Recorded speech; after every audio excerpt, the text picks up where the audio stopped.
இன்றைக்கி தேங்காய் பர்ஃபி எப்படி பண்ணுறதுன்னு காமிக்கிறேன். பொட்டுக்கடலை பவுட்ரு பண்ணுவேன். அது எப்படி பண்ணுறதுன்னு காமிக்கிறேன். அதுக்கு அளவு வந்து இந்த ஒரு கப்பு ஃபுல்லாக தேங்காய், ஃபுல் கப்பு தேங்காய் எடுத்துருக்குறேன். தேங்காய் பூ எடுத்துருக்குறேன்.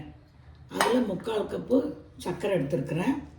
அதில் இதுலேயே 3/4 கப்பு பவுடர், ஒரு கப்பு 3/4 கப்பு அவ்வளோதான் இன்க்ரீடியன்ட்ஸ் இதுக்கு. இதை வச்சு தேங்காய் பர்ஃபி எப்படி பண்ணுறதுன்னு உங்களுக்கு அப்படியே செய்முறை காமிக்கிறேன். தேங்க்யூ. நெய் கொஞ்சம் போட்டு தட்டத்தில் ஊற்றி பாருங்கள். இவ்வளோ நெய் எண்ணெய் ரெண்டும் கலந்து கூட வச்சுக்கலாம். நான் எண்ணெயும் கலந்து வச்சுருக்கிறேன். இதை வந்து ஊற்றணும். இது அப்பப்போ தான் ஊற்றணும். இது தடவி வச்சுக்கலாம். ஏன்னா அதை எடுத்து ஊற்றுறப்போ நம்மளுக்கு கஷ்டமாக இருக்கும்ல. அதனால் இந்த தட்டத்தில் ஊற்றி வச்சுருக்கேன். இப்போ ஆன் பண்ண போகிறேன். சர்க்கரை போட்டுட்டு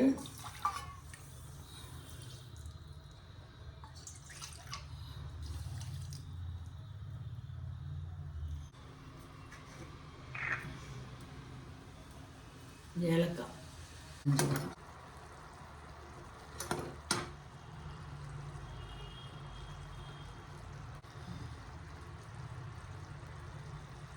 வருது பாருங்க. அப்படியே ஸ்ட்ரிங்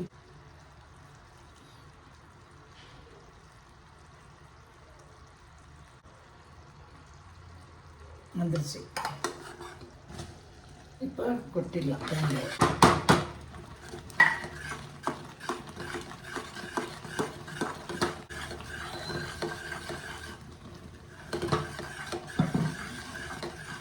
ஒரு ஆளாக்கு பொட்டுக்கடலை எடுத்தால் 3/4 வாசிக்கு மேலேயே வந்துச்சு.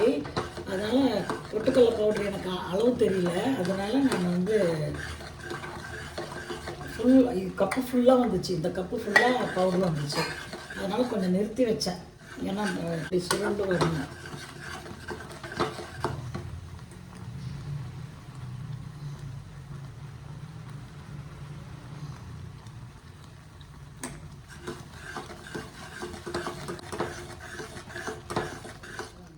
கட்டணும். இன்னும் நுரை அப்படியே சுற்றி வரணும். பாருங்கள், நெய் ஊற்றிக்கிட்டே இருக்கிறேன்.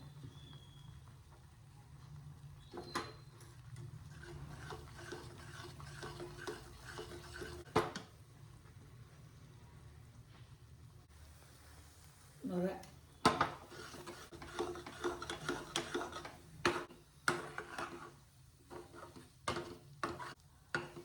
எல்லா இடத்துலையும் நுரை கட்டிடுது பாருங்க.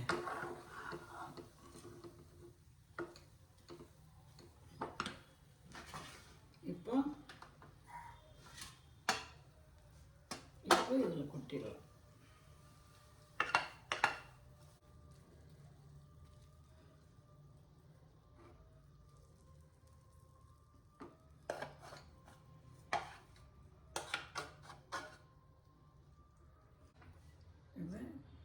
இப்போ பட்டை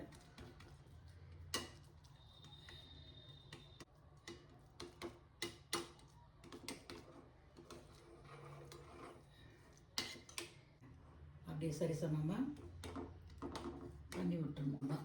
இது கொஞ்சம் கெட்டியானோடனே பீஸ் போட வேண்டியதான். சூடானோடனே பீஸ் போட வேண்டியதுதான். இதை சூடுலேயே வச்சுருக்குறேன்.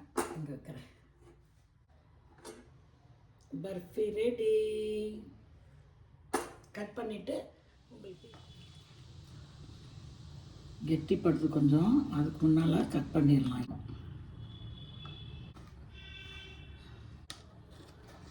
எனக்கு டேஸ்ட் எப்படி இருக்குன்னு பார்க்கணுன்னு ஒரே ஆசையாக இருக்குது. சரி, வேண்டாம், அப்புறமே பார்க்கலாம்.